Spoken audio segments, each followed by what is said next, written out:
정부가 강남과 용산 등 집값 과열 지역 실거래 기획조사에서 위법 의심 사례 190건을 적발했습니다.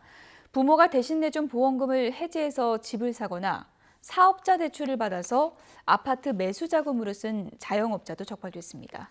신윤정 기자입니다. 20대 남성 A씨는 18억 원짜리 아파트를 사면서 저축성 보험을 해지해 자금 대부분을 마련했습니다. 그런데 보험금 11억 원 납부 당시 A씨는 미성년자여서 부모가 보험금을 대신 내는 방식으로 편법 증여한 것으로 보입니다.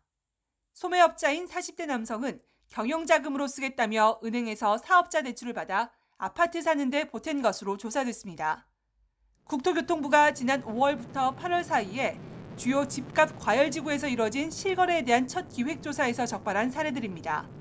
8,000가구 개발 계획이 발표됐던 서울 용산 정비창 부지 일대와 잠실 마이스 개발 사업 영향권인 서울 강남과 송파 지역 등이 대상입니다. 개발 호재 발표로 인한 시장 과열을 막고 부동산 투기와 불법 행위를 차단하기 위해 부동산 시장 불법 행위 대응반을 투입한 겁니다.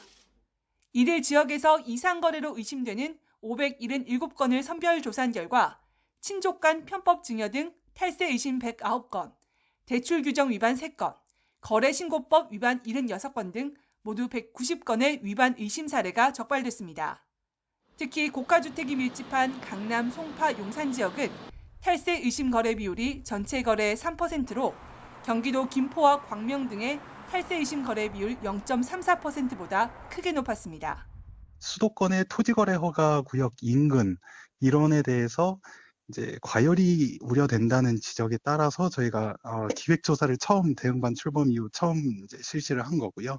강남, 송파, 용산 권역에서 기타 경기도 지역계 대비 편법 증여 등 탈세 의심 거래가 더 높게 나왔다.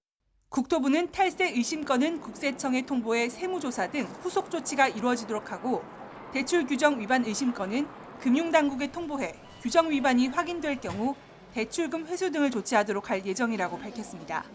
YTN 신윤정입니다.